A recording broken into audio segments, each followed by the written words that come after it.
17 de dezembro de 1916, São Petersburgo, Rússia. Grigori Rasputin, o místico de estilo próprio e confidente do czar Nicolas II, é assassinado a tiros. Seus assassinos russos temem que o controle de Rasputin sobre a família reinante acabe indo longe demais. Os fatos sobre o assassinato de Rasputin foram amplamente incontestados durante quase um século. Mas documentos secretos agora sugerem que ele teve outros inimigos que o queriam morto. Quem mais estava presente na noite do assassinato? O que sabemos hoje sobre o plano muda efetivamente a perspectiva que nos foi dada nos últimos 100 anos. Reinvestigando as fotografias oficiais da autópsia e usando avançadas técnicas de balística para revelar quem realmente estava segurando a arma, vamos abrir os arquivos secretos de Rasputin.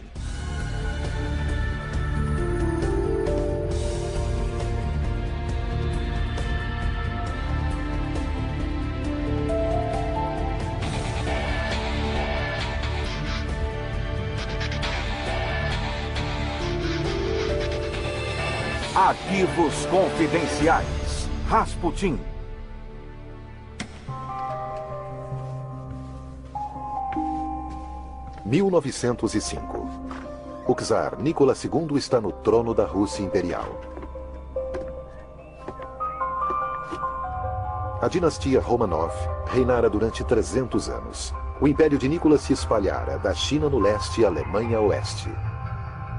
Na capital, São Petersburgo, o Palácio de Inverno é o centro de seu poder. A esposa alemã do czar, a czarina Alexandra, tem 5 filhos, 4 meninas e um menino. Alexei, o mais jovem e estimado herdeiro do trono. Mas nos bastidores, o casal imperial esconde um terrível segredo de seus súditos. Alexei nascera com uma doença que ameaça a dinastia. A hemofilia é uma condição herdada em que o sangue não coagula. 100 anos atrás, não havia tratamento. Um acidente e Alexei poderia morrer. A historiadora e autora Ellen Rappaport explica a situação da família. Ele queria ser um menino normal, sair e brincar, mas era vigiado muito de perto. Porém, mesmo assim, houve algumas vezes em que ele se feriu, e depois aquela pobre criança sentia dores horríveis. Para proteger a confiança dos súditos em sua linhagem de sucessores, os Romanov mantêm a doença de Alexei cuidadosamente em segredo. Em busca de apoio, a czarina Alexandra se volta à Igreja Ortodoxa. Ela é uma fiel devota, mas isso não pode curar seu filho. A obsessão em se ter um filho e um herdeiro era tão grande que até podemos compreender que ela estivesse igualmente obcecada em mantê-lo vivo e que, para isso, tenha recorrido a um homem como Rasputin. No dia 1º de novembro de 1905, em um momento de profundo desespero, entra em cena Grigori Rasputin, um misterioso camponês siberiano que curava doenças pela fé. A historiadora Charlotte Zipvat é uma autoridade na história da família real russa. No final do século XIX e início do século XX, havia uma grande procura em São Petersburgo por experiências e histórias espirituais. E é neste vazio que ele entra. Com seus poderes aparentemente místicos para a cura através da fé, Rasputin havia se tornado recentemente a sensação na alta sociedade russa. Brian Moynihan é especialista em história da Rússia. Ele chega em São Petersburgo como um incrível foguete medieval do passado. Vai aos salões onde tomam chá, frequenta ambientes muito respeitáveis e entretém a todos com histórias sobre a Sibéria e sobre camponeses, porque as pessoas dali nunca tinham visto um camponês antes. Numa carta, o czar escreve: há alguns dias recebi um camponês na província de Tobol. Ele deixou uma impressão fortíssima em Sua Majestade e em mim. Nicholas e Alexandra ficam muito impressionados com Rasputin. Eles gostaram dele logo de início. E então ele foi convidado para ir ao Palácio Alexander para conhecer as crianças. Este é o Palácio Alexander, a 25 quilômetros ao sul de São Petersburgo. É aqui que Rasputin recebe o primeiro pedido para executar uma cura para a família imperial. Rasputin faz uma oração sobre o jovem príncipe e o jovem relaxa. Ele dorme tranquilo e quando acorda na manhã seguinte não tem mais nenhuma dor. Ele tinha sim um certo tipo de poder sugestivo. Nunca foi explicado e provavelmente nunca será. Ele tinha um certo poder de hipnotizar as pessoas. Na cabeça da czarina, Rasputin é capaz de operar milagres. Seu envolvimento cada vez maior com os Romanov persuade o czar a permitir que a Okhrana, a famosa polícia secreta da Rússia, faça a segurança pessoal de Rasputin. Sob os olhos cuidadosos da Okhrana, Rasputin recebe visitantes de todas as camadas da sociedade. Clérigos, nobres, autoridades policiais. Todos eles em busca de uma audiência com o agora famoso camponês da Sibéria. Mas os visitantes mais frequentes são os do sexo oposto.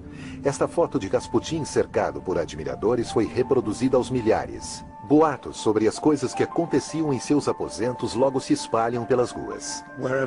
Sempre que havia uma oportunidade, ele aproveitava.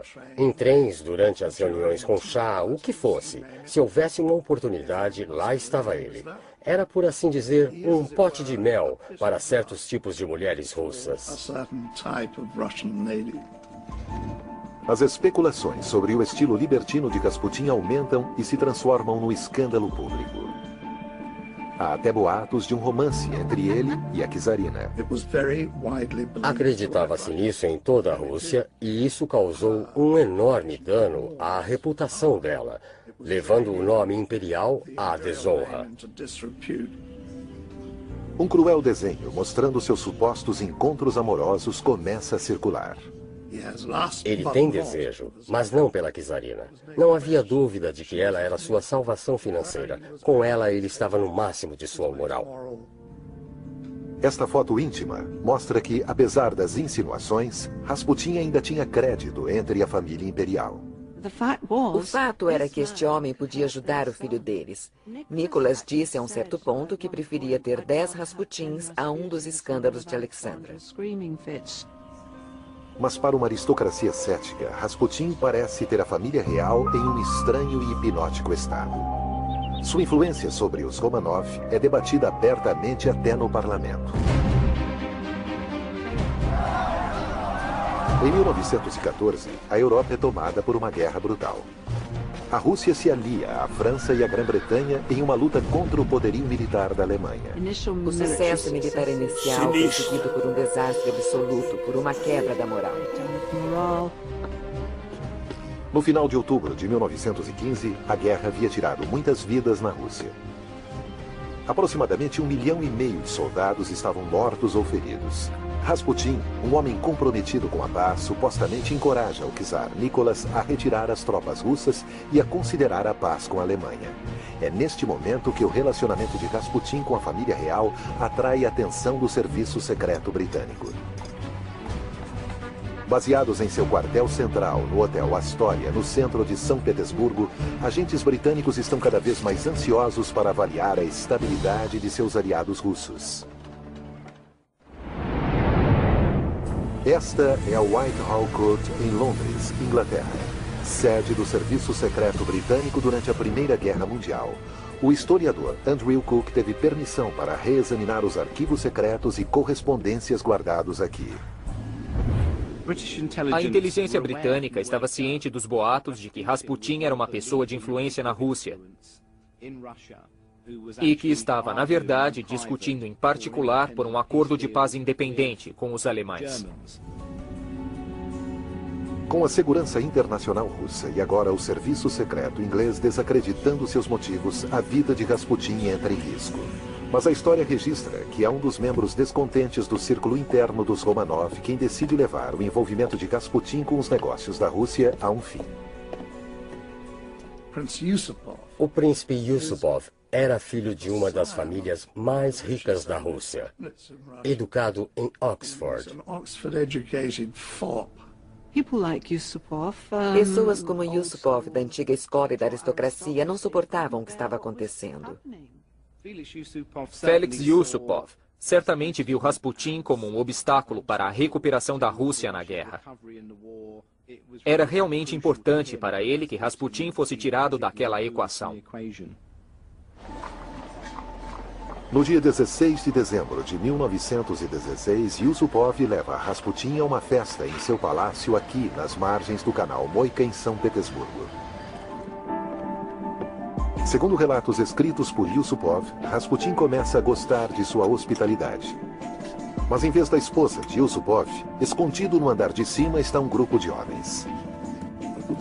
Entre eles está Vladimir Purishkevich, um político bem conhecido, e Dmitry Pavlovich, membro da família imperial. 2 outros homens não identificados estão entre os hóspedes do palácio. Sem Rasputin saber, esses homens estão conspirando para matá-lo. Por volta das 3 horas da manhã, Yusupov faz o movimento crítico.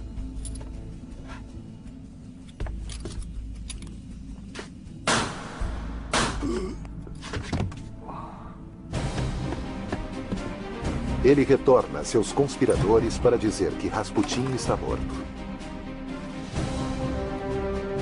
Mais tarde, quando o príncipe Yusupov vai checar o corpo, Rasputin de repente revive o suficiente para agarrá-lo pelo pescoço, gritando por socorro, mas Yusupov se livra. Com uma força aparentemente sobre-humana, o homem sagrado tenta escapar pelo quintal. Depois de uma certa distância, um dos conspiradores, Purishkevich, acerta seu alvo.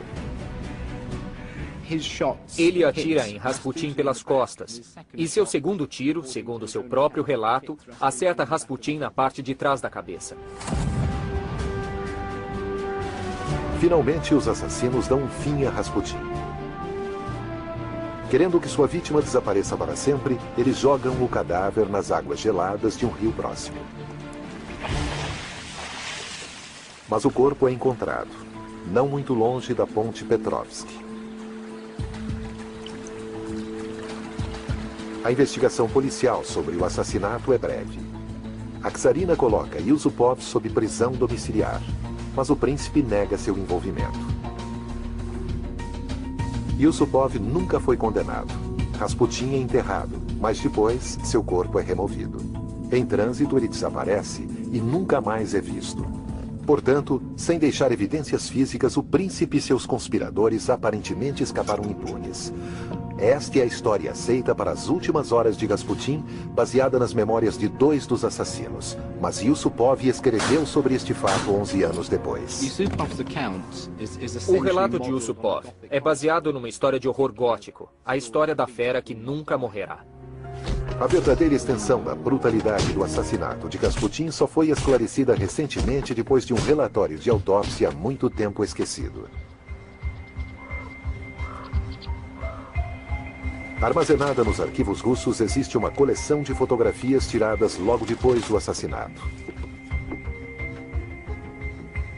Não publicadas na época e depois guardadas por mais de 80 anos, elas mostram a cena do crime. Nela se vê um quintal com pingos de sangue frescos na neve. Elas também mostram o corpo congelado de Rasputin minutos após ter sido tirado do rio e revelam os detalhes gráficos da autópsia. Em todo o corpo, há machucados e ferimentos de bala. Um deles parece ter sido disparado na frente da cabeça de Rasputin de uma curta distância, e não de trás, como dissera o assassino. Segundo Purishkevich e Yusupov, o ferimento na cabeça foi na parte de trás e foi disparado de uma longa distância. O patologista forense, professor Derek Pounder, voltou aos arquivos e estudou o relatório original da autópsia, feita em 1917. A primeira vez que eu vi as fotografias de Rasputin, fiquei muito surpreso ao ver que elas realmente existiam. Ele levou um tiro na testa que foi o típico coup de grâce, em outras palavras, o tiro de misericórdia. O professor Pounder decide reexaminar as evidências físicas para estabelecer se a bala realmente foi disparada de um curto alcance. Purishkevich afirma ter matado Rasputin com uma pistola Savage. Essa pistola dispara a mesma bala, uma calibre 32, na mesma velocidade que a da arma do assassino. Uma pele de animal foi colocada contra um bloco de gel. Essa experiência foi especialmente projetada para simular a densidade física do corpo humano. Uma câmera de ultravelocidade irá captar o momento do impacto. Podemos calcular a distância do tiro pela presença de fuligem e explosivo. A bala é disparada de uma curta distância. O calibre penetra. Se olharmos em volta da bala, veremos que não tem fuligem e nem resíduo de explosivo. Só uma pequena mancha negra na margem do ferimento. O professor Pounder estabelece que o ferimento que aparece na autópsia de Rasputin não foi feito por um tiro disparado a longa distância. Mostra claramente que o tiro fatal foi disparado de frente, de uma curta distância. O assassino deve ter colocado a arma entre os olhos de Rasputin e apertado o gatilho. Mas parece haver outra diferença crucial mostrada pelas fotografias. Quando examinamos o ferimento da testa, vimos que era maior do que o esperado, tinha cerca de 1,5 centímetros de diâmetro. A partir das fotos, o professor Pounder calcula que o ferimento de Rasputin foi maior que o causado por uma pistola calibre 32, que era a arma que Purishkevich tinha. Isso levanta a seguinte questão. Se não foi uma arma disparada por Yusupov e nem por Purishkevich, então que tipo de arma pode ter sido? O ferimento é parecido com o produzido por um revólver Webley calibre 455.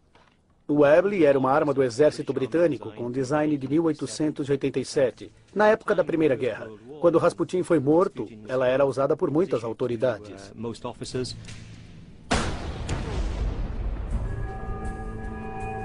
O Webley britânico dispara grandes balas de chumbo sólido sem revestimento. A pistola Savage dispara balas de calibre menor com revestimento e cobertas totalmente por cobre.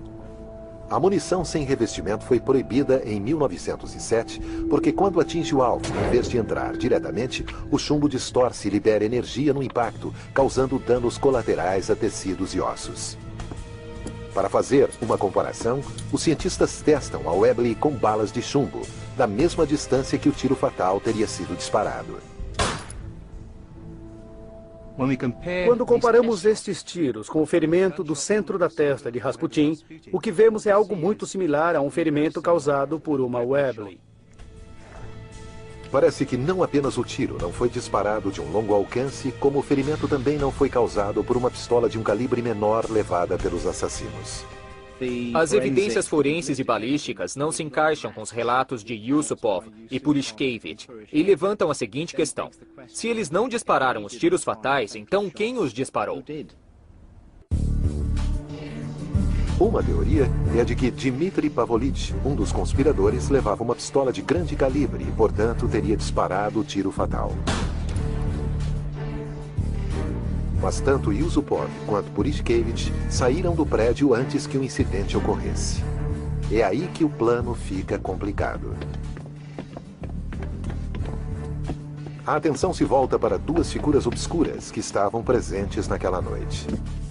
Sua identidade nunca foi estabelecida. As evidências chegaram a apontar diretamente para um deles, Oswald Heiner.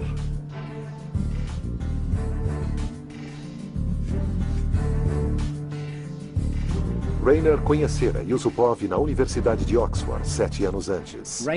No final de sua vida, Rainer teria confessado à sua família que ele estava presente no assassinato.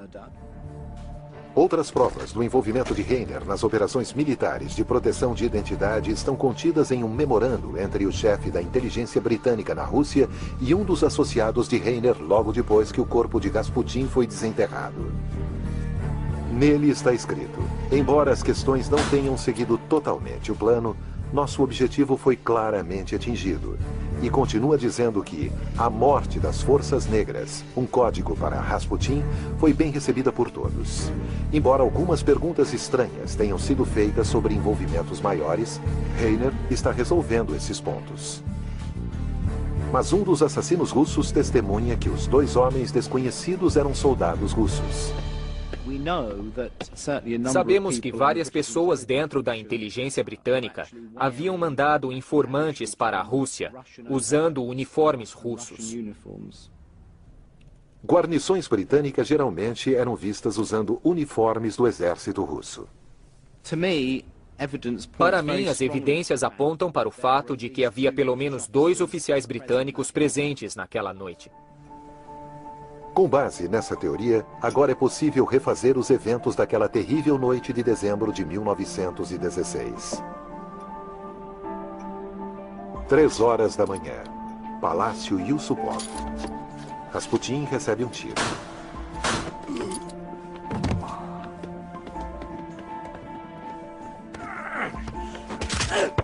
Os conspiradores o chutam e batem nele. Suas mãos são amarradas. Foi uma bagunça terrível. Eles tinham que matar aquela pessoa e não sabiam como. Eles o colocam no chão e, se a versão do historiador Andrew Cook estiver correta, então o agente britânico Oswald Reiner pisa sobre o corpo. Foi naquele ponto que um oficial britânico foi literalmente forçado a pegar sua arma e atirar em Rasputin a uma curta distância, para estar absolutamente certo de que ele morreria. Reiner não erra.